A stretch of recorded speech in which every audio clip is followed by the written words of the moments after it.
Suppose आता माझा कुळ नंबर 9 असा आहे, हा हा तर 9 वरून तुम्ही म्हणजे कसं काय मग सांगता त्याच्यावर असं कसं असतं प्रेडिक्शन? ऍक्च्युली कसं असतं की तुमची जे बर्थडे 1 पासून 9 पर्यंतच असते. कितीही तुम्ही न्यूमरोलॉजीत केलं तर 1 पासून 9 असते. हे पेअर ठरले जातात. तुमचं 1 ला 9 किती कुळ आलंय, मग कसं आहे, 1 ला 2 कुळ आलंय, 1 ला 3 कुळ आलंय, हे यावरनं ठरलं जातं. बरं, याच्यामध्ये कसं आहे की तुमच्या बर्थ डेट मध्ये तुमच्या 777 आहे का, 88 आहे का, पेअर नंबर किती आहेत, यांनी वरनं पण तुमचा कुळचा जो अंक आलाय त्याने सुद्धा ते प्रेडिक्शन होतं तुमच्या कुळामध्ये काय घडणार आहे. असं आहे ते. कुळामध्ये काय घडणार आहे म्हणजे कळणार आहे किंवा घडून गेलंय. पण तसं कुळ न्यूमरोलॉजी मध्ये आपल्याला उपायच आहे. हो, हे जे आहे हे असंच आहे, फक्त त्याच्यावर आपल्याला आता उपाय करायचे. आणि हे करणं पण एक गरजेचं आहे. त्याचं कारण असं आहे की तुम्ही जर कुळ आता व्यवस्थित केलं तर तुमच्या पुढच्या येणाऱ्या मुलांना काहीच करायची गरज नाही ना, कारण तुम्ही शिस्त लावून देणार आहे त्यांना. एक प्रकारचं ते कुळ कट होणार आहे. येणारी पिढी तुमच्यासाठी खूप सुंदर होणार आहे. त्यांची कष्ट कमी करा. तुम्ही आता जे काही वाढून ठेवले त्यांच्यासाठी तर व्यवस्थित करू शकता, असं पण आहे ना. आडनाव चेंज करून तुम्ही ते कुळ ऑलरेडी तुमचे आई वडील काही तुम्ही थोडी बदलणार आहे. तुमचे जे वंश आहेत, तुमचे पूर्वज आहेत, त्यांना थोडी तुम्ही बदलणार आहे. असं नाही होत ना. पण हे जे तोडगे असतात, उपाय असतात, हे सर्वसामान्यपणे करता येतात का? ती कुळपूजा एकदाच करायची म्हणजे त्याचा उपाय म्हणून किंवा रेमेडी म्हणून किंवा आपण आराधना म्हणून की ती आपल्याला सतत करायची असते? तुम्हाला आराधना कायमस्वरूपी केली पाहिजे. कुळपूजा ही लाईफ टाईम एकदाच होते. जसं तुम्हाला पितृदोष असेल तर तुम्ही कसं नारायण नागबली करायला 3-3 वर्षांनी जाता, तसं कुळपूजा ही लाईफ टाईम एकदाच होते. परत करायची गरज नाही लागत. असं येतं पत्रिकेमध्ये की काही तुमच्या वंश परंपरेने किंवा तुमच्या मागच्या पिढ्यांमध्ये काहीतरी अशा घटना घडून गेल्या होत्या ज्याचा परिणाम आता आपल्या जीवनावर होत असतो. मग ते कालसर्पयोग सांगतात किंवा आणखीन काय काय करायला सांगतात. तर ह्या न्यूमरोलॉजीनी, कुल न्यूमरोलॉजीनी या गोष्टी रिकव्हर होणं किंवा त्यातून उपाय म्हणून आपण त्यांच्याकडे बघू शकतो. बरोबर, बघू शकतो. नमस्कार, मी स्मिता शेवाळे. 4ची कॉफी स्मिता बरोबर या इन्फॉर्मेटिव्ह गप्पा सत्रामध्ये पुन्हा एकदा सगळ्यांचं अगदी मनापासून स्वागत आहे. न्यूमरोलॉजी तर आपल्याला माहिती आहे, पण कुल न्यूमरोलॉजी म्हणजे काय, मला स्वतःला खूप उत्सुकता आहे जाणून घेण्याची. वंश परंपरा आणि कुल याची ऊर्जा जी आहे ती या कुल न्यूमरोलॉजी मध्ये दडलेली आहे. ती कशी आणि आपल्या जीवन मार्गावर त्याचा कसा परिणाम होतो, अतिशय रोचक असा हा विषय आहे. शिवाय खूप इन्फॉर्मेटिव्ह सुद्धा आहे. तेव्हा आजच्या पॉडकास्टमध्ये आपण कुल न्यूमरोलॉजी बद्दल जाणून घेणार आहोत आणि आपल्याला गाईड करण्यासाठी आलेले आहेत ज्योतिषशास्त्रज्ञ न्यूमरोलॉजिस्ट विद्या वाबळे. त्यांचं स्वागत करूया आपल्या स्टुडिओमध्ये. नमस्कार विद्याताई. नमस्कार. तुमचं आमच्या या स्टुडिओमध्ये खूप खूप स्वागत आहे. नवीन स्टुडिओ आहे आमचा. आणि छान आहे, पण खूप सुंदर आहे. विषय खूप महत्वाचा आणि मला स्वतःला खूप क्युरिओसिटी आहे. कारण न्यूमरोलॉजी माहिती होतं, पण कुल न्यूमरोलॉजी म्हणजे एक्झॅक्टली काय, आणि जी आपली पारंपरिक न्यूमरोलॉजी आहे म्हणजे जी आम्हाला कळते की साधारण न्यूमरोलॉजीनी आपण आपलं नाव कसं चेंज करू शकतो आणि त्याचा कसं काय परिणाम होऊ शकतो, पण कुल न्यूमरोलॉजी म्हणजे काय, तर त्याचा फरक आधी आम्हाला समजून सांगा.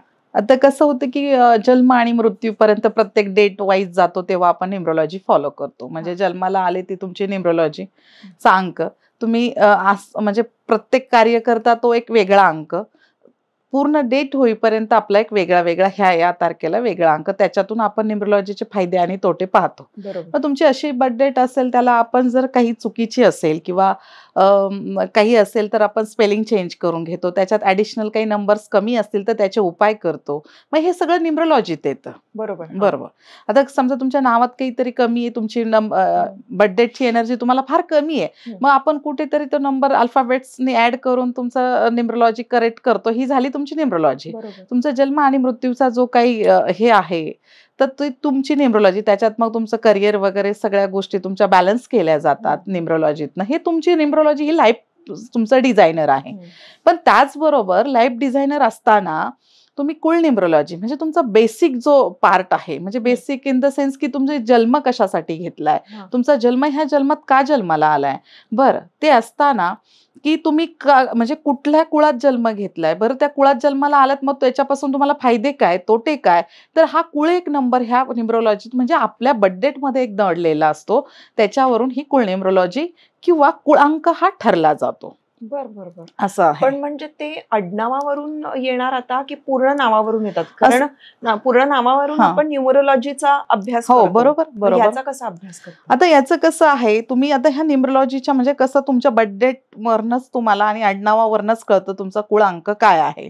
म्हणजेच काय की तुम्ही ज्या जन्मतारखेला तुम्ही जन्मला त्याची टोटल, तुमची आडनावाची पूर्ण अल्फाबेट्स मध्ये जशी न्यूमरोलॉजीला आपण अल्फाबेटचे अंक वापरतो त्याची टोटल घ्यायची आणि तुम्ही मेल असाल तर 6 नंबरवर ऍड करायचं त्यामध्ये आणि फिमेल असाल तर 5 नंबर ऍड करायचं, ज्याची ती टोटल येणार आहे. तुमचं बर्थडेचा डेट आणि तुमची आडनावाची टोटल, त्याची जी टोटल हे मिळून तुमचं जे बनणार आहे हे कुळ नंबर तुमचा बनणार आहे.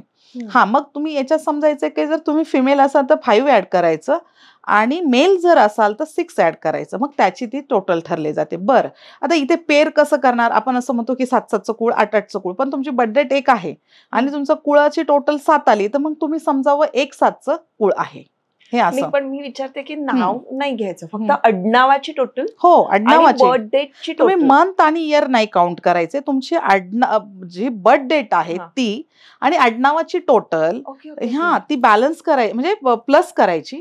बर्थ डेट आणि आडनावाची टोटल प्लस करायची. त्याच्यामध्ये तुम्ही फिमेल असाल तर 5 ऍड करायचा आणि मेल असाल तर 6 ऍड करायचा. जी काही टोटल येईल ते झालं तुमचं कुळ. म्हणजेच तुमचं बर्थडेट जी काय असेल 1 असेल त्याचं 60 जर टोटल आले तर तुमचं 1-7चं कुळ तयार होतं. अच्छा, आता आणखीन सोपं करूया आपण, म्हणजे कळायला सोपं म्हणून. ओके, जसं की 21/12 माझं डिसेंबर 21 तारीख हे बर्थ डेट आहे, तर ती 21/12 घ्यायची आपण? नाही, 12 नाही घ्यायची, फक्त 21 घ्यायची. तुमचे जे शेवाळे आडनाव आहे ना, आणि शेवाळे आडनाव, शेवाळे आडनावची अल्फाबेट्स प्रमाणे इंग्लिश अल्फाबेट्स प्रमाणे एक जे अंकांची एक टोटल्स असते आपण न्यूमरोलॉजी मध्ये काउंट करतो, त्या अल्फाबेट्स प्रमाणे जे अंक शेवाळ्यांची जी टोटल येते ती आणि तुमची बर्थ डेट 21 हे ऍड करायची. आणि तुम्ही फिमेल आहात ना, मग त्या फिमेलची तुम्ही 5 ऍड करायचा त्याच्यामध्ये आणि मग त्याची टोटल निघते ते पूर्ण करायचं आणि मग 1 आणि जे काही टोटल येईल त्याची त्याप्रमाणे तुम्ही कुळ नंबर हा तुमचा ठरला जातो. अच्छा, सपोज आता माझा कुळ नंबर 9 असा आहे. ओके, तर 9 वरून तुम्ही म्हणजे कसं काय मग सांगता त्याच्यावर? कसं असतं प्रेडिक्शन? ऍक्च्युअली कसं असतं की तुमची जे बर्थ डेट 1 पासून 9 पर्यंतच असते. कितीही तुम्ही न्यूमरोलॉजीत केलं तर 1 पासून 9 असते. हे पेअर ठरले जातात. तुमचं 1ला 9 किती कुळ आलंय, मग कसं आहे, 1ला 2 कुळ आलंय, 1ला 3 कुळ आलंय, हे यावरनं ठरलं जातं. बरं, याच्यामध्ये कसं आहे की तुमच्या बर्थ डेट मध्ये तुमच्या 777 आहे का, 88 आहे का, पेअर नंबर किती आहेत यांनी वरनं पण तुमचा कुळचा जो अंक आलाय त्याने सुद्धा ते प्रेडिक्शन होतं तुमच्या कुळामध्ये काय घडणार आहे. असं आहे ते, कुळामध्ये काय घडणार आहे म्हणजे कळणार आहे किंवा घडून गेलंय, म्हणजे गेलेल्या 7 पिढ्या आणि येणाऱ्या 7 पिढ्या हे आपण तुम्ही त्याच्यातून ठरवू शकता की तुम्हाला त्याच्यावरनं तुमचं प्रिडिक्शन होणार आहे की याच्यावरनं काय झालंय. तर सपोज तुमचं बर्थडे 3 आहे पण तुमचं 9 कुळ आलंय, मग इथं थोडंसं इनबॅलन्स आहे ना. म्हणजे तुमचा 3 गुरुचा नंबर आहे आणि 9 हा मंगळाचा नंबर आहे, पण तिथे कुळची टोटल पण 9 आली ना. ही नंबर टोटल 9 आणि ती नंबर टोटल 18 होते, पुन्हा 9 येतो. म्हणजे तुम्ही थोडंसं कसं प्रॉब्लेमॅटिक जीवनामध्ये जाता, मॅरिडचा इश्यू होतो, बरंच काही, तर मग अग्रेसिव्हता येते. काही लोकांना मुलं होण्याला ह्या गोष्टींना त्रास होतो, संतती सुखापासून दुरावले जातात. ऍक्सिडेंटचे योग ह्या कुळामध्ये जास्त होतात 3-9च्या कुळामध्ये. पण हे लोक फार स्पिरिच्युअल पण असतात, हे पण त्यांनी शोधलं पाहिजे. ओके ओके, असं म्हणजे माझं हे नाहीये बरं का, मी सांगितलं, आपण एक उदाहरण घेतलं. पण मग आपण पत्रिका बघितल्यानंतर बऱ्याचदा असं येतं पत्रिकेमध्ये की काही तुमच्या वंश परंपरेने किंवा तुमच्या मागच्या पिढ्यांमध्ये काहीतरी अशा घटना घडून गेल्या होत्या ज्याचा परिणाम आता आपल्या जीवनावर होत असतो. मग ते कालसर्पयोग सांगतात किंवा आणखीन काय काय करायला सांगतात. तर ह्या न्यूमरोलॉजीनी, कुल न्यूमरोलॉजीनी या गोष्टी रिकव्हर होणं किंवा त्यातून उपाय म्हणून आपण त्यांच्याकडे बघू शकतो. हो बरोबर, बघू शकतो. तुम्हाला एकदा कुळ कळालं ना तर तुमच्या येणाऱ्या 7 पिढ्यान गेलेल्या 7 पिढ्या तुम्ही क्लिअर करता. एकदा कसं असतं, जोपर्यंत तुमचे कुळाचार होत नाही किंवा तुम्हाला कुळच कळत नाही, तुम्ही इथे जन्माला का आलात ते तुमचं नक्कीच होत नाहीये, किंवा मग मी ह्या कुळात ऑलरेडी आता तुम्ही जन्म घेतलाय, तुम्ही काही करू शकत नाही आहात ना. गरुड पुराण काय सांगतं, कुठलाही आत्मा जन्माला येताना, कुठलाही सोल जन्माला येताना त्याला ठरवलेलं नसतं त्याने कुठं, त्याने ऑलरेडी ठरवलेलं असतं की मी कुठे जन्म घेणार आहे. ऍक्च्युली ते एक जन्माला येण्याची प्रोसिजर एक वेगळी असते, त्यांनी ठरवलेलं असतं. आपण नसतं ठरवलेलं का आपण ह्या मुलाला जन्म घालणार आहोत, त्या सोलने ठरवलेलं असतं. गरुड पुराण सांगतं की मला ह्या कुळात जन्म घ्यायचा, त्या सोलने ठरवलेलं असतं. मग त्याच्यावरती तुमचं कुळ काय आहे, ते पूर्वीच्या कर्मात तुम्ही काय कर्म केलेत, गेलेले कर्म, त्याच्यावरती काउंट होऊन तुम्हाला प्रत्येक कुळात जन्म भेटतो.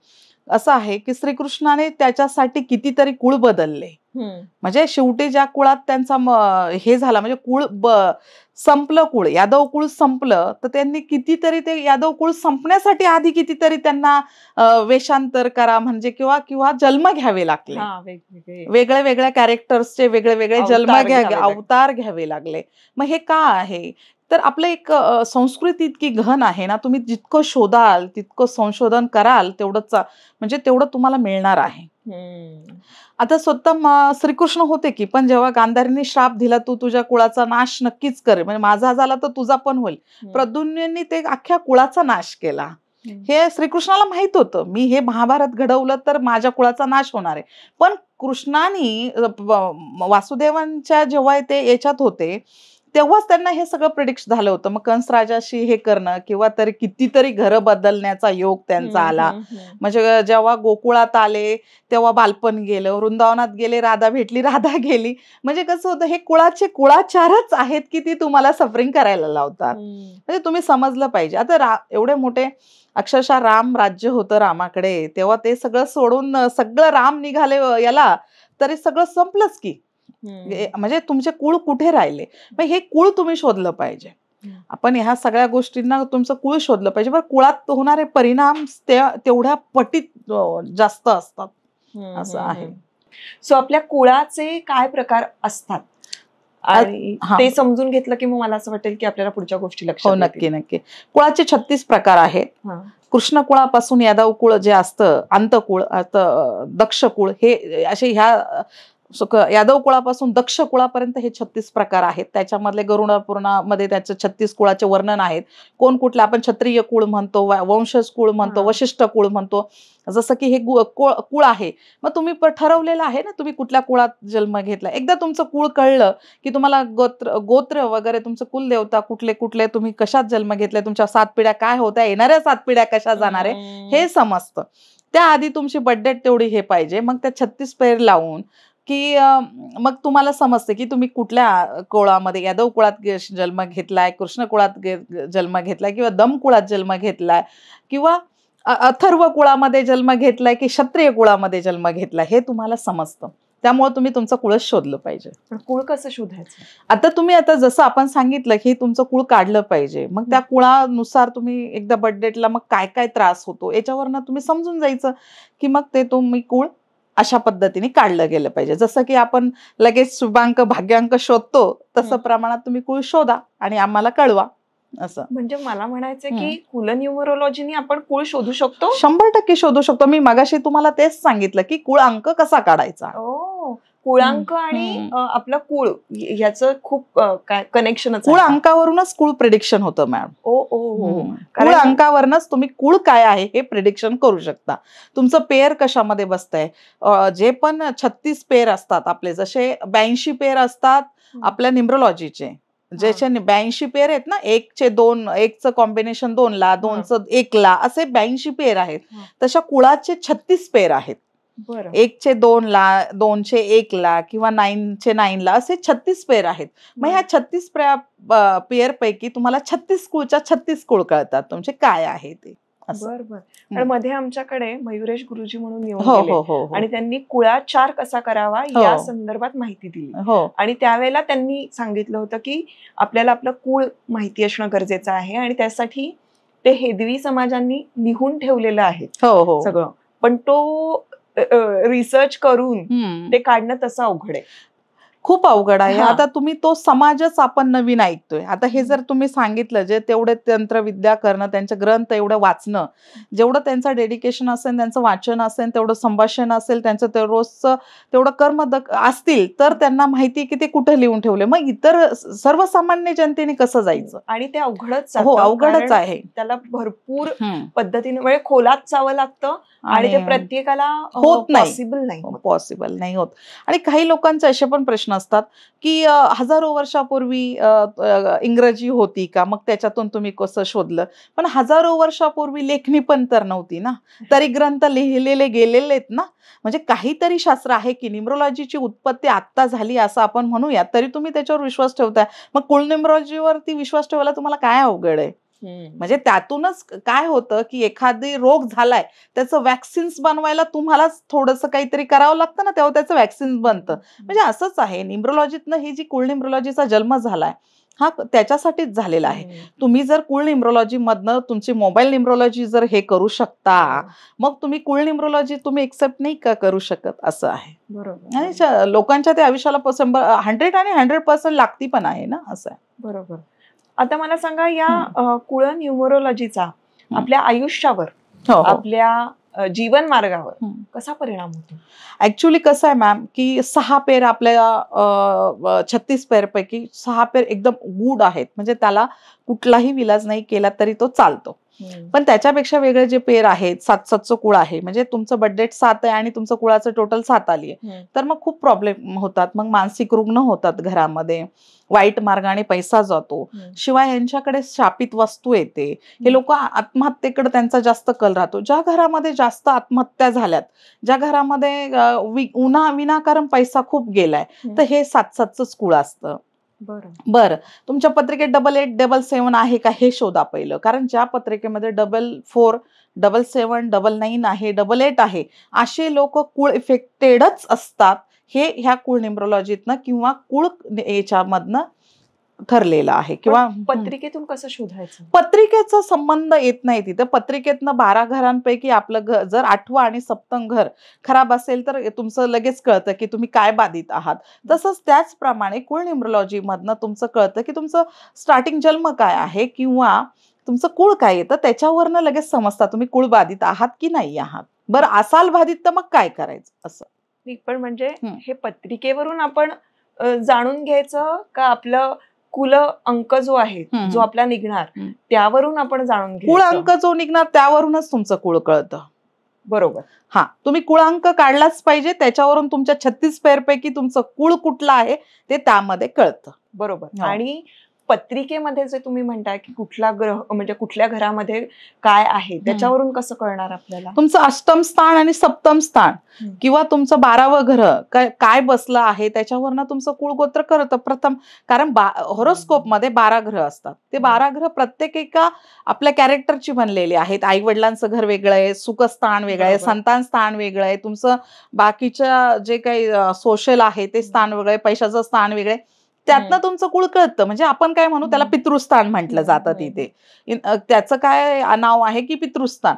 मग त्याच्यावरनं तुमचं कुळ कळतं, पण ते तुमचं परफेक्ट कुळ काय आहे हे नाही कळत. असं तुम्ही कुठल्या कुळात जन्म घेतलाय हे नाही कळत त्यामध्ये. बरोबर.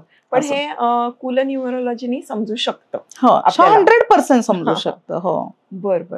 आता कुल न्यूमरोलॉजी जर का आपण त्याचा काय म्हणूया, त्याचं मार्गदर्शन घेऊन जर करायचा प्रयत्न केला, आपले काही समस्या असतील की लग्न ठरत नाहीये किंवा घरामध्ये काही घटना घडत आहेत, आणि मग त्या रिझॉल्व्ह करण्यासाठी आपण कुल न्यूमरोलॉजीचा जर का आधार घेतला, तर ते कसं तुम्ही सांगता, कशा पद्धतीनं तुम्ही त्यांना गाईड करता? ऍक्च्युली कसं आहे की तुम्ही समजा कुळ तर प्रत्येकाला काढायला येणं शक्यच नाही आहे. पण तुमच्या पत्रिकेमध्ये जर समजा काही प्रॉब्लेम्स असतील, 7.5 असेल, गोचर असेल, त्यावेळेस तुम्ही खूप पिरटलेले असताना त्यावेळेस तुम्ही तुमचं कुळ समजून घेतलं पाहिजे. त्याचं कारण असं आहे की तुम्ही कुळ इफेक्टेड झाला तरी का काळांतरानंतर तुम्हाला त्याचा एक, आपण कसं म्हणतो आता याचं लिमिटेशन संपलेत, आता याची एक्सपायरी डेट संपलेली आहे, आपण कुठल्याही याची असते असं. तर मग त्यानंतर एकदा सगळं जर ग्रहगोचरांचं सगळं संपलं, चांगुलपणा संपला, तर मग त्या कुळाचा खूप मोठा त्रास होतो. मग घरामध्ये अचानक ऍक्सिडेंट योग होतात, घरामध्ये वेड्यासारखी लोक करायला लागतात, त्यामध्ये लोकांना सबकॉन्शियसचे आजार होतात, म्हणजे माइंड डिस्टर्ब होतं बऱ्याच प्रकारे. लोक म्हणजे कसं होतं की शेअर मार्केटला पैसा असेल, उतर काय याच्यात असं कर्जबाजारी लोक होतात, लवकर लग्न होत नाही. तर अशा वेळेस तुम्ही एकदा कुळ शोधा ना तुमचं. जसं ज्योतिष करता एवढे हे करता, तसं एकदा तुम्ही कुळ शोधा तुमचं काय आहे, कुठं चुकतंय का तुमचं काही. अशा कंडिशन्स मध्ये तुम्ही ते कुळाचे चांगले जर शोधलं आणि त्याचे उपचार केले तर 100च्या 100% तुम्हाला रिलॅक्स होतं, असं आहे. उलट आणि कुळ आपल्याला जर का आपलं माहिती झालं तर बाकी सुद्धा आपल्याला गोष्टी करता येतील ना. म्हणजे आपल्याला आराधना कशी करायची आहे, पूजा अर्चा काय करायची आहे, कुठल्या कुळासाठी आपण प्रार्थना काय करणार आहे, तुमचे कुळदेवता कुठली आहे, तुम्ही का कुळ, म्हणजे हे कुळ तुमचं आहे तर त्याच्यासाठी तुमचं कुलदेवता कुठले. काही काही लोकांना तर कुलदेवताच माहित नाही, माहितीये काही लोकांना माहित नाही. आमच्याकडे जे कन्सल्टेशनला लोक येतात ते म्हणतात पहिल्यांदा आमची कुलदेवता सांगा मग कुळ सांगा. पण तुमचं कुळच नाही तर मी कुलदेवता कशी काय सांगणार. पण कुळ तुमचं असेल आमच्याकडे तर तुम्ही कुलदेवता एक विदिन सेकंदाला आपण सांगू शकतो प्रेडिक्शन करून. पण तसं कसं काही तुमचं कुळच नाही कळालं तर आम्ही कुळदेवता कुठून सांगणार. पण हे प्रेडिक्शन असेल ते 100% हेच आहे असं नसणार ना. कारण काय आहे, तुमची बर्थडेट जर खरी आहे ना तर 100% तेच कुळ आहे हे आपण सांगू शकतो. बरं आपल्याला कुळ नंबर कळला, कुल अंक कळला, तर आता कुळ कसं शोधायचं. तर कुळ अंक जो येतो ना आपला, त्याच्यावरती आपल्या पूर्ण भारत वंशाचा एक डाटा आहे. त्या डाटामधनं तुम्हाला कळतं की तुमचं गोचर काय आहे, गोत्र काय आहे, वंश काय आहे, तुम्ही कुठल्या कुळामध्ये जन्म घेतलाय. बरं आता काय होतं, ह्याच्या स्थलांतर नावं झालेली असतात, पूर्व लोक देशमुख असतात, मग आता काहीतरी वेगळं करून घेतलेले असतात. आता काय झालं, एक नवीन त्याच्यात एक फॅड आले बघा, काहीतरी चुकीचं नावाचं हे असेल का, पोरांच्या हट्टासापायी आई वडील आडनाव चेंज करून घेतात. हा एक नवीन हे आलंय. तसं केलं नाही पाहिजे. ऍक्च्युली ते झाल्यानंतर ही तुमचं कुळ चेंज होतं आणि पूर्वीच्या म्हणजे जे आपलं मूळ कुळ आहे आणि तुम्ही नवीन नावात आडनावात कन्वर्ट झालात तर मग ते तुमचे कुळदोष लागले जातात असं. मग त्याच्यासाठी तसं करू नका. खरं तर आता ऍक्च्युली असं झालेलं आहे की मूळ कुळ शोधणंच इतकं हे झालेलं आहे, कारण पूर्वीच्या सारखे कुळाचार काही आपल्याकडे तसे होत नाहीत आणि त्यामुळे आत्ताची नवीन पिढी त्याला एक्सेप्ट करत नाही आणि तेवढे त्यांच्याकडनं ते घडत नाही. मुळातच कुळ फार डिस्टर्ब आहे आणि तुम्ही आणखीन त्याच्यात चेंजेस काहीतरी करायला जाल तर मग तुमच्या पिढ्या पुढे जात नाही, तुमचे वंश खंडित होणं, तुमच्या घरामध्ये सतत आजारपण येणं, म्हणजे वेड्यासारखी, म्हणजे डायरेक्ट मानसिक रुग्ण लोक घरामध्ये झालेली आहेत. काही लोकांचं असं असतं की सडनली कुणी जन्माला आलं आणि त्याच्यानंतरच लगेच आई किंवा वडील वेडे होतात किंवा घरातलं कोणीतरी एखादं व्यक्ती होतं. कारण ते काय असतं की तो सोल जो जन्माला आलाय, ती जी कोण व्यक्ती जन्माला आली तिचं ते पूर्वीच्या कितीतरी कर्मांचं कर्म घेऊन ती आलेली असते, जन्मांचं कर्म घेऊन ती ह्या जन्मात जन्माला गेल्या असतेस. खूप छान वागतात आता लोक आणि खूप सुंदर आयुष्य आहे, म्हणतात मी कुणाचंच वाईट केलं नाही तरी मला इतका त्रास होतोय. ते आत्ताच नाहीच आहे, तुम्ही पुढे किती किती काय काय केलंय 7 जन्मात ते आता तुम्ही भोगताय. बरं इथे नाही नीट व्यवस्थित केलं तर पुढचा जन्म आहेच आहे परत भोगायला. म्हणूनच आताच ते क्लिअर करा, म्हणजे तुमच्या सगळ्या गोष्टी क्लिअर होणार आहेत असं. बरोबर. पण मग तुमच्याकडे जर कोणी असं आलं तर तुम्ही कुळ अंक निघाल्यानंतर तुम्ही कसं शोधून देता कुळाचार. ते आता ऑब्व्हियसली जो काही कुळ आमच्याकडं, ते आता आपला एक अभ्यासच असतो, आपल्याला काही न्यूमरोलॉजीतनं सांगावं लागतं कायचा भाग्यांक काय शुभांक काय. तसं सेम अगदी हे आहे, 36 पेअर पैकी कुठलं ना कुठलं कुळ निघतंच, त्याच्यावर लगेच उपचार होतात. बाधित असेल तर आपण त्यांना कर्म करायला सांगतो, कुळपूजा करायला सांगतो आणि चांगलं कुळ असेल तर वेल अँड गुड, कर्म देतो 4-5 आणि त्याच्यातून त्यांची हे करतो, म्हणजे त्याच्यावरती रेमेडीज देतो किंवा उपाय देतो. त्याच्यावरती मंत्र साधना असेल किंवा गुप्त साधना असतात काही, मग तुम्हाला त्या घरामध्ये काही जर साधना करायची असेल किंवा आपल्याकडे पूजा अर्चा करतात, त्या काही 5-6 पूजा त्याच्यासाठी होतात. त्याच्यात गायत्री याग आहे, गणेश याग आहे, मग आपण नवचंडी पण त्यासाठी करून घेऊ शकतो. असे 5-6 याग आहेत ते करायला लावतो, त्याने पण कुळ बऱ्यापैकी स्थिर होतं असं. आता तुम्ही म्हणाला की चांगलं कुळ असेल तर त्यावरून आपण सांगितलं, म्हणजे चांगलं कुळ म्हणजे काय. आता चांगलं कुळ म्हणजे कसं की आता आपल्याकडे बघा कसं आपल्याकडे न्यूमरोलॉजीकडे गेलं तर 3-6ला खूप अँटी मानलं जातं, 8-8ला खूप अँटी मानलं जातं. तसं इथे 3-6चं कुळ म्हणजे एकदम बेस्ट कुळ मानलं जातं. हा 3-6चं कुळ, 1-1चं कुळ, 1-2चं कुळ, 2-2चं कुळ, 2-5चं कुळ, असे 6 कुळ जे आहेत, परत 2-6चं कुळ, ही 5-6 कुळ इतकी बेस्ट असतात. म्हणजे अंबानीचे कुळ झाले, मित्तल, जेवढे मोठे मोठे लोक आहेत बघा. आता मी तुम्हाला कसं सांगते, धीरूभाई अंबानींची बर्थडे डेट आहे आणि त्याच्यानंतर मुकेश अंबानींची पण टोटल बर्थडेची एकच येते, त्यांचा कुळ आचाराचा नंबर पण एकच येतो आहे. कितीतरी प्रेक्षकांनी आपलं ऐकावं, ते करून पाहावं. म्हणजे ते काय आहे, मग आज कुठे आहेत ते कुळामध्ये, आणि मुळातच ते कुळ तसं असेल तर कुळाचार एकदम व्यवस्थित घडतात, लोक स्पिरिच्युअल असतात, खानदानी असतात. खानदानी असूनही पण पैशाचा अपव्यय नाही, कसला सट्टा बाजार नाही, कशातला दुर्भाव करत नाही, स्त्रीचा काही आदर करणं, ह्या सगळ्या गोष्टी त्या कुळामध्ये घडतात. त्यामुळे हे 5-6 कुळ जे पाहायला मिळतं ना, खूप म्हणजे स्पिरिच्युअल, खूप छान फॅमिली असेल तर समजून जायचं का यांचं कुळ ह्या काहीतरी 5-6 याच्यामध्ये आहे असं. आणि वाईट कुळ म्हणजे की हे खूप त्रासदायक असू शकतं. 777 बर्थडेट मध्ये येत असेल, तुमच्या बर्थडेट मध्ये 77, 88, 99, 44, 444 हे कुळ, परत 5 वेळा 2 नंबर, हे जर असेल ना, 100% लोक हे बाधित कुळाचे असतात. विशेष करून आता असं असतं की कुळ तुमचं काहीतरी ह्या काळामध्ये 40-50 वर्षाच्या काळामध्ये बाधित झालेलं असतं. 40 वर्ष किंवा 50 वर्षाचा काळ म्हणजे 2 पिढ्या. मग त्याच्यात काहीतरी तुम्ही जमीन परचेस केली की 100% शापित वास्तू असते. मग शापित वास्तूतूनही पण शापित कुळातनं सुद्धा शापित वस्तूची उत्पत्ती होते. मग त्याच्यात मग तुमचं वंश खंडित होणं, लग्न न होणं, पैसाचा सट्टाबाजारी करणं, वेजाणी पैसा देणं, ह्या सगळ्या चुकीचे कर्म जे घडतात ह्याच कुळात घडतात असं. मग ते कुळ काय होतं, लोकांना असं वाटतं का अरे आम्ही कुळाचार करतोय आणि काहीच नाही. अरे पण तसं नाहीये. तुम्ही पहिल्यांदा तुमचं जन्माचं काय कर्म आहे ह्या सगळ्या गोष्टी समजून घ्या. पहिलं सगळं ठरलं पाहिजे तुमच्या आयुष्याला तुम्ही काय जन्माला. काही लोक तर असं असतं की कधीही उठतात, कधीही झोपतात. हे सगळं कर्मावरच डिपेंड आहे ना.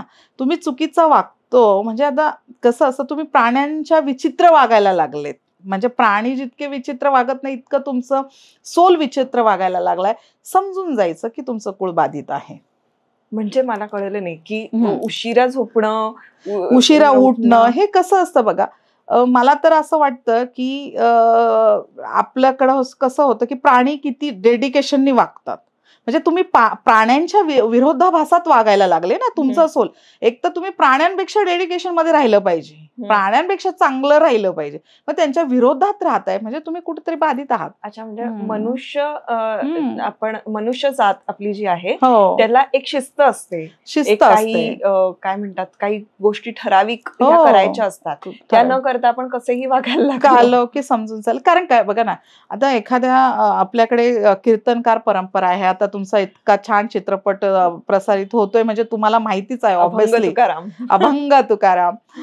तर इतकं छान आपल्याकडं संत आहेत बघा. आता तुम्ही त्याच्यात इतकं छान काम केलेलं आहे, एवढं सुंदर संस्कृती आहे.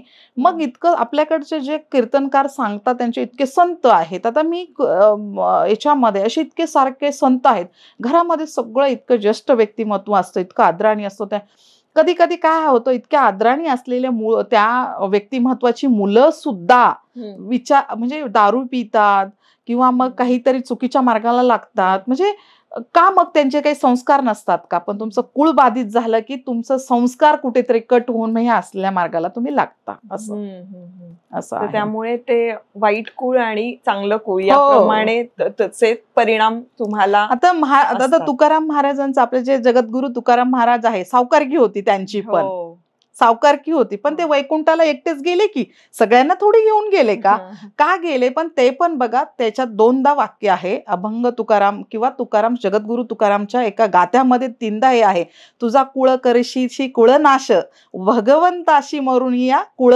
जगले. असं हे जे वाक्य आहे ते का आहे? तू तुझ्या कुळाचा तूच नाश करणारे वेगळं काय करणार आहे? म्हणजे ह्या सगळ्या कुळात मग मला जगद्गुरूंनी ते सांगितलेलंच आहे की तुम्ही कुळ तुमचं जपा तरच तुमचं कुळाला तुम्ही हे करणार आहे. म्हणजे ह्या सगळ्या गोष्टी कुळाशीच अडून पडतात, एवढं मात्र तितकंच खरं आहे. म्हणून आपलं हम्म. कुळ जाणून घेणं कुळ गरजेचं आहे, जाणून घेणं गरजेचं आहे. त्याप्रमाणे हम्म. कुळाचार होणं गरजेचं आहे. हो. आणि जर का त्यामध्ये आपल्याला काही दोष जाणवत असतील तर हम्म. त्यावर उपाय प्रभूच्या पण जवळ गेलं पाहिजे. आता कसं होतं जेव्हा कुळ इफेक्टेड होतो तेव्हा कसं होतं की तुम्ही देवाला थोडंसं म्हणजे देवाजवळ स्पिरिच्युअल राहा, देवाजवळ जरा थोडंसं आई वडिलांचा आदर करा, सगळ्यात ज्येष्ठ थोरा मोठ्यांचा समाजात ग्रॅटिट्यूड भावनेने राहा. लोकांना काय होतं की आता रेमेडीज अशा हव्या आहेत की इन्स्टंट आता बरोबर. झालं पाहिजे की आत्ताच रेमेडी पाहिजेत, मी हा. सकाळी रेमेडी केली की संध्याकाळी पाहिजे, असं नाही होत. तुम्हाला पण काहीतरी आयुष्य दिलंय, ह्या युनिव्हर्सला जितका संदेश जातोय, रिटर्न संदेश जातोय तोपर्यंत तर थांबा. जेव्हा दिवस उगवतोय त्याला पण 12 तास थांबावं लागतंय की, हम्म. मग तुम्हाला पण थांबावंच लागणार आहे ना. बरोबर. असं हे लोकांनी समजलं पाहिजे खरं तर. अच्छा, आता तुम्ही मगाशी म्हणालात की बऱ्याचदा आडनावं चेंज केली जातात. हो. काही वेळेला खूप विचित्र आडनावं असतात त्यामुळे ते मनाने हा, सुद्धा चेंज चेंज करतात करतात वगैरे, आणि हो. मग त्यामुळे त्याचा परिणाम एक वेगळा होत असतो. होतोच ना, ऑब्व्हियसली होतो. तसं आता मी लग्न झाल्यानंतर मुलगी जेव्हा दुसरीकडे जाते तर तिचं अर्थातच आडनाव चेंज होतं. हो हो मग त्याचाही परिणाम तिच्या ह्याच्यावर बदलतो ना, म्हणजे तो हो. नाही, होतो ना? कसं होतं लेडीजला तर दोन्हीकडचं कुळ लागलं जातं ना, तिच्या माहेरचं कुळ पण लागलं जातं आणि सासरकडचं कुळ लागलं जातं. कधी कधी लेडीजला काहीच प्रॉब्लेम नसतो, पण काहीतरी समजत पण नाही. तिचं जर माहेरी खूप चांगलं असेल तर सासरी चांगलं नसतं. मग काही जर प्रॉब्लेम्स झाले, कधीतरी फार वैतागून जाते एखादी लेडीज, तर त्यांनी दोन्ही पण कुळ तसं पाहिलं पाहिजे. कुळ पाहणं काही एवढं अवघड नाहीये. दोन्हीकडचं कुळ पाहत काय. आपल्याकडे पूर्वी एक म्हण असायची, एखादं बाळ जन्माला आलं की माहेरी जाऊन कुठेतरी देवाच्या पाय पडायची, ही हे असायची. मग का बरं घेऊन जायचे? कारण ते कनेक्ट आहे ना, तुमची नाळ जोडलेली आहे त्या सगळ्या गोष्टींशी. तुम्ही तसं राहा. ते असं नव्हतं की मग तुम्ही आमचे देवाचे आहात आणि इथली मुलगी आहे असं नाही. ते कनेक्टेड तुमच्या कुळाशी होत्या सगळ्या कुळाचार. आणि ते आपली आई लोक जी होती 100च्या 100% फॉलोअप घेत होती, कारण अशिक्षित होती पण त्यांच्याकडं कुळाचार 100% करण्याचे हे होते. असं आहे. एखादं बाळ जन्माला आलं, आपल्याकडे कुळदेवतेला गावाची ग्रामदेवी असेल तर 100% मुलगी तिकडे जायचीच, पाया पडायचीच. ते गावची यात्रा कशासाठी असायची, आता त्याचा एक वेगळा भाग झाला हे सोडून द्या. पण माहेरी मुलगी कधी यायची गावची यात्रेला, वर्षातून एकदा तरी जाऊन पाया पडायची. मग ते का तुमचं कनेक्ट आहे ना, नाळ एकमेकाशी जोडलेली आहे असं. त्यामुळे या दोन्ही कुळांचं तुम्ही केलंच पाहिजे आणि त्याचे परिणाम आपल्या ह्याच्यावर होत असतात. आता ज्या वेळेला न्यूमरोलॉजी मध्ये एखादी काय म्हणूया की स्पेलिंग चेंज करतात किंवा मग काही अल्फाबेट्स ऍड करून ते काय म्हणूया की आपण त्याचा परिणाम साधतो, तर आता ह्या कुळ न्यूमरोलॉजी मध्ये एक्झॅक्टली कसे परिणाम साधतो आपण, म्हणजे त्याच्यामध्ये काय चेंजेस करायचे? ऍक्च्युली असं असतं की न्यूमरोलॉजीतून याच्या स्पेलिंग वगैरे काही चेंज करून ते ठीक होत नसतं. कारण न्यूमरोलॉजी तुम्हाला जन्माला घातलेल्या तारखेनंतरचे ते अल्फाबेट्स तुम्ही चेंज करत असता. पण तुम्ही इथे कुळ न्यूमरोलॉजीत पाहिलं तर ऑलरेडी तुम्ही त्या कुळात जन्म घेतला, इथं तुम्ही काहीही करू शकत नाही. मग त्याच्या पद्धतीने जे तुमचं कुळ निघतंय त्याचे जे काही त्याच्या रेमेडीज असतील त्या तुम्हाला करायला लागतात. मग तिथं तुम्ही अल्फाबेट्स टाकून वगैरे वगैरे काहीही करून ते कुळ ठीक करू शकत नाही. त्याची साधना आणि त्याची पूजाच कुळाची तुम्हाला करावी लागते. तुम्ही काय असं ठरू नाही शकत की आता ऑलरेडी कसं होतं, जन्माला आलेल्यानंतर आपण रिपेअर करतोय ना, म्हणजे एक गाडी आपण काढली शोरूम मध्ये पण ती बाहेर आली, मग ती सर्व्हिसिंग चालू आहे असं ते न्यूमरोलॉजीचा एक भाग होतो. हो बरोबर. कारण जन्माला आला तुम्ही शेवाळे किंवा कुठलंही असं नाव असेल तर याच्यामध्ये काही ऍड केलं तर माझं ते इफेक्ट आपण घेण्याचा प्रयत्न करतो. पण मग एक्सेसरीज म्हणूया आपण त्या बाबतीत, गाडीची एक्सेसरीज असं. पण तसं कुळ न्यूमरोलॉजी मध्ये आपल्याला उपायच आहे, हे जे आहे हे असंच आहे, फक्त त्याच्यावर आपल्याला आता उपाय करायचे. आणि हे करणं पण एक गरजेचं आहे. त्याचं कारण असं आहे की तुम्ही जर कुळ आता व्यवस्थित केलं तर तुमच्या पुढच्या येणाऱ्या मुलांना काहीच करायची गरज नाही ना, कारण तुम्ही शिस्त लावून देणार आहे त्यांना. एक प्रकारचं ते कुळ कट होणार आहे. येणारी पिढी तुमच्यासाठी खूप सुंदर होणार आहे. त्यांची कष्ट कमी करा. तुम्ही आता जे काही वाढून ठेवले त्यांच्यासाठी तर व्यवस्थित करू शकता, असं पण आहे ना. पण विद्याताई, आडनाव सपोज माझं शापित असं एक कुळ आहे असं म्हणूया आपण. काही वेळेला असं होतं ना की खूप बॅगेजेस असतात त्याच्यात, पण मग जर का मी आडनाव चेंज केलं जे मला पूरक आहे तर त्याने सुद्धा फरक नाही नाही पडणार पडत, उलट तुम्ही दोष वाढून घेताय. दोष वाढणार. आता जर सपोज तुम्ही काय जर चुकीचं काय होतं, फार फार तर डुकरे वगैरे असं काहीतरी हगवणे आडनाव वगैरे असलं हा. तर आता मुलांना ते आवडत नाही, मग तुम्ही परत देशमुखांच्या कुळामध्ये जाताय. हा. पण हगवणे आडनाव हे का दिलं गेलेलं आहे, ते कुळाचा जन्म कुठे झालेला आहे हे वेगळं, तुम्ही आता दुसरीकडेच जाताय की सगळं संपलं की कट होतच ना, असं आहे. हा. म्हणजे ते लोक वाढून घ्यायची सवय लागली आपल्याकडे, असं झालेलं आहे ते. म्हणजे आडनाव चेंज आडनाव. करून काहीही काही होत नाही. होणार नाही. आडनाव चेंज करून तुम्ही ते कुळ ऑलरेडी तुमचे आई वडील काही तुम्ही थोडी बदलणार आहे. तुमचे जे वंश आहेत, तुमचे पूर्वज आहेत, त्यांना थोडी तुम्ही बदलणार आहे. असं नाही होत ना. पण हे जे तोडगे असतात, उपाय असतात, हे सर्वसामान्यपणे करता येतात का? सगळ्यांना करता येतात मॅम, सगळ्यांना. त्याचे एवढे काही हे नसतात. आता कुळपूजा केली तर थोडंसं कुळपूजेला आपला काही जो काही जाण्याचा येण्याचा खर्च, बाकीच्या सगळ्या गोष्टींमध्ये खर्च येतो. पण रेमेडीज केल्या ना तुम्ही, डेडिकेशन रेमेडीज करा, कुळपूजेची पण गरज पडत नाही तुम्हाला. तुम्ही करा तेवढं सगळं ह्यानी करा. तुम्ही तेवढं घरामध्ये जर तुम्हाला काही वाचन दिलं, तुम्हाला कर्म दिले, तर तुम्ही कर्म केले तरी कुळाचे परिणाम कमी होऊ शकतात ना, असं आहे. आता आपल्याला कुळ अंक कळला तर त्यानुसार आपण जी कुळपूजा करणार आहोत ती कुळपूजा एकदाच करायची, म्हणजे त्याचा उपाय म्हणून किंवा रेमेडी म्हणून किंवा आपण आराधना म्हणून की ती आपल्याला सतत करायची असते? तुम्हाला आराधना कायमस्वरूपी केली पाहिजे. कुळपूजा ही लाईफ टाईम एकदाच होते. जसं तुम्हाला पितृदोष असेल तर तुम्ही कसं नारायण नागबली करायला 3-3 वर्षांनी जाता, तसं कुळपूजा ही लाईफ टाईम एकदाच होते, परत करायची गरज नाही लागत असं. म्हणजे ती पूजा अशी नॉर्मल पूजा नाही, पण ते पितृदोषासारखी पूजा असते. हो. त्यामुळे ती एकदा करावी लागते. एकदा करावी. आणि ती पूजा करण्याचा एक विधी आहे. तुमचं स्वतःचं घर असलं पाहिजे किंवा प्लॉट असला पाहिजे जो की तुमच्या पूर्वजांचा आहे किंवा तुम्ही परचेस केलेला आहे. तर त्यामध्ये ते कुळ इंटॅक्ट करून, काय विधवा कुळ असेल, बाधित कुळ असेल, बाल्य कुळ असेल, ते आपण ते स्क्वेअरमध्ये टाकून, घरामध्ये टाकून ते कट करतो. आहे ती जी कुळ बाधित झाले त्याचं एनर्जी कट करतो आणि आहे ते कुळ पुढं मार्गस्थ करतो. अशा 2 विधी एका वेळेस होतात तिथे. पण विद्याताई, जर स्वतःचं घर नसेलच तर त्यांनी साधना करावी. स्वतःचं घर प्लॉट नसेल तर त्यांनी साधना करावी. आणि काय साधना असते साधारण? तुमचे काही अनुभव असतील तर सांगा ना, म्हणजे कोणाला कसा फरक पडलाय किंवा ऍक्च्युली आता अनुभव असंख्य आहेत, पण आताची एक परवाचीच एक गोष्ट सांगते तुम्हाला. घरामध्ये 2 लेडीज होत्या, म्हणजे जज कुटुंब आहे, त्यांचे वडील जज आहेत आता मुंबई हायकोर्टामध्ये आणि रिटायरमेंट आहेत असं मला वाटतं, कारण त्यांची असिस्टंटच माझ्याशी बोलली होती. मलेशियाला गेले ते आणि त्याच्यानंतर काय झालं की ते अचानक आले, चांगले रिलॅक्स राहिले 2-3 दिवस आणि अचानक त्या दोन्ही मुली वेड्यासारख्या करायला लागल्या. वेड्यासारख्या म्हणजे मानसिक रुग्ण, त्यांना विसरायला लागल्या, काहीतरी होतंय पप्पा आम्हाला, मम्मी आम्हाला काहीतरी होतंय, असं हे करून झालं असं. आणि एकदम साधं सिंपल कुटुंब, इतकं मोठा जरी त्यांनी हे भोगला असेल तर एकदम सिंपल लोक. काय करावं मानसिक मानसोपचार तज्ञांकडे पण नेलं त्यांना आणि काहीच झालं नाही.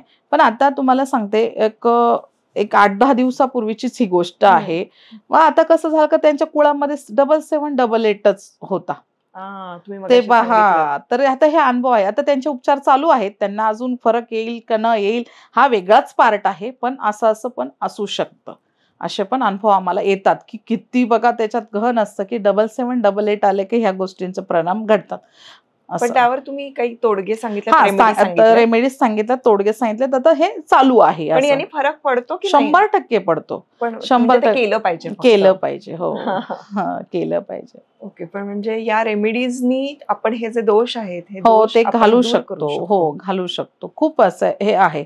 आणि ज्याच्याकडे कुळ बाधित असतं ना, त्याच्याकडे 100च्या 100% शापित वास्तू असते, म्हणजे असते. कुठेतरी एखादी शापित वास्तू असते, असं आहे. हे कसं कळणार पण कुळ शापित? ते तुमच्याकडेच येऊन आम्हाला विचारावं लागणार पर्सनली. कुळ आहे ते तुम्ही काढलं पाहिजे, नाही तर तुम्ही शिका. आपले आता क्लास लॉन्च होत आहेत, तुम्ही विचारणार होते याचे काही कोर्सेस आहेत? कोर्सेस आहेत, पूर्ण शिक्षण आहे त्याचं. पूर्ण 2 कोर्सेस आहे की छोटा कोर्स तुम्ही अगदी फक्त तुम्हाला कुळ काढायचा आणि त्याचे उपचार, आणि बाकीचा मास्टर कोर्स आहे. हे असं एकदा करून बघा, तुम्ही स्वतः पण रेमेडीज करू शकता. बरोबर. हो, आता 1 जानेवारी 2026 ला आपले सगळे क्लासेस ओपन होत आहेत, तर तुम्ही क्लासेसमध्ये भाग घ्या. क्लासेस करा, स्वतःसाठी उपयोगात येईल अशा गोष्टी करा. बरोबर. किती दिवसाचा हा कोर्स असतो? एक छोटासा जो कोर्स आहे तो 1 दिवसाचा असतो. मास्टर कोर्स 3 दिवसाचा आहे. अच्छा, त्यामध्ये आपल्याला साधारण सगळं कळू सगळं शकतं. न्यूमरोलॉजीतनं कसं कुल न्यूमरोलॉजीत जायचं हा हां. कोर्स आहे तो. हां. हो. तुम्ही न्यूमरोलॉजी शिकून तुम्ही कसं कुल न्यूमरोलॉजीत जाता हा तो कोर्स आहे. बरं. असं. आणि मला असं वाटतं की याचा नक्की परिणाम होत असेल, हां. कारण मला खरंच हे वाटतं की आपण कुठून आलोय, आपले वंशज काय होते, आपल्या मध्ये कोणाचे जीन्स आहेत, हे खूप महत्वाचं आहे, महत्वाचं आहे. मॅटर करतं. हो. आणि ते तसेच येणारे जे आपले वंश परंपरा आणि कुळ आहे, ह्याची सुद्धा ऊर्जा आपल्या बरोबर येत असते. तर ते जर का आपण सुधारू शकणार असू, काय आराधना करून देवाची किंवा उपासना करून किंवा आपण काही रेमेडीज करून जर का ते होणार असेल तर करायला काही हरकतच नाही. आणि सगळं कसं होतं की हल्ली काय होतं, ज्योतिषाकडे गेलं की तुम्हाला दिले रत्न घालताय, तुम्ही पूजा अर्चा करताय, बाकीच्या सगळ्या गोष्टी करताय, पण नेमकं तुमचं कुळच पाहायचं राहून जातं बऱ्यापैकी. आणि आपल्याकडे आता काय झालंय की न्यूमरोलॉजी प्रत्येक गोष्ट मोबाईलवर डाटा मिळतोय, आपण आपल्या उपाय करतो, पण नेमकं काय कितीतरी केलं तरी कुळ राहून जातं, कुळ शोधायचं राहून जातं. त्यामुळे हे प्रत्येकाने शिकलं पाहिजे, प्रत्येकाला आपलं कुळ गोत्र समजलं पाहिजे, म्हणजे आपण पुढच्या पिढीला तरी काहीतरी देऊ ना. आणि आपण प्रत्येक पिढीचे काही ना काहीतरी देणेकरी लागतो, तेवढ्या अवेअरनेस मध्ये प्रत्येकाने राहिलं पाहिजे. करेक्ट. वा, माझ्यासाठी हा अगदी नवीन विषय होता, कारण न्यूमरोलॉजी बद्दल जरा तरी माहित होतं, पण कुळ न्यूमरोलॉजी बद्दल माहित नव्हतं, जी तुम्ही खूप छान माहिती आज दिली. पण आम्ही जाता जाता ना गोल्डन टिप विचारतो, तर तुम्ही काय सांगाल?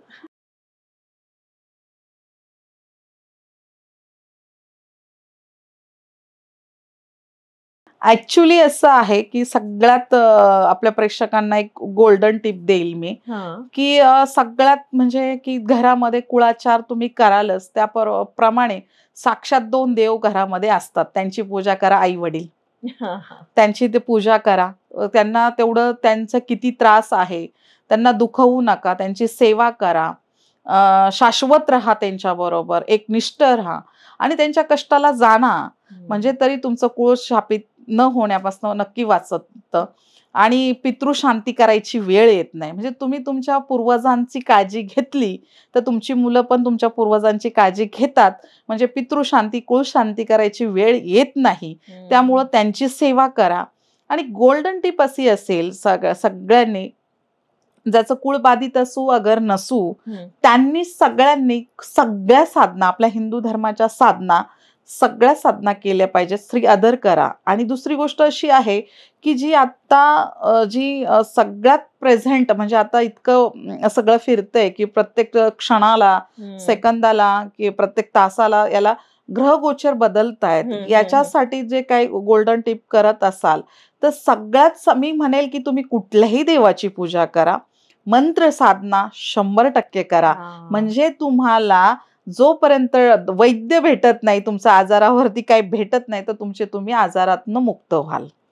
हे सगळं करून नामस्मरण करा, फार महत्वाचं आहे. अभंग तुकाराम मध्ये सुद्धा जगद्गुरु तुकाराम महाराज हेच सांगतात की आपल्या मुखामध्ये पांडुरंगाचं नाव असेल तर सगळ्या गोष्टी सुसह्य होतात आणि तुम्हाला देवाच्या जवळ राहण्याची संधी मिळते. नामस्मरण, एकनिष्ठ, कुणाला लुबाडू नका, छान राहा, कोणाला फसवू नका, एकनिष्ठ राहा. समाजाशी तुम्ही ग्रॅटिट्यूड भावनेने राहिला तर तुम्हाला काहीच करायची वेळ नाही. आपल्या संतांनी तर तेच सांगून गेलेलं आहे, संत पण तर तेच बोललेले आहेत ना, आई वडिलांची सेवा करा, साधू संतांची सेवा करा, देश सेवा करा आणि चांगलं राहा. ग्रॅटिट्यूड भावनेने राहिलं ना की प्रत्येक आपल्याला पाहून आपले मुलं घडत असतात ना, वेगळं करायची काहीच गरज लागत नाही. त्यामुळं तुम्ही ह्या सगळं तुम्ही स्वतः फॉलो करा, म्हणजे तुमच्या बरोबर मुलंही फॉलो करतील आणि तुम्ही कुटुंब सुदृढ आणि शांत आणि सुसज्ज होईल. असं खूप छान माहिती सांगितली, खूप छान मार्गदर्शन केलं.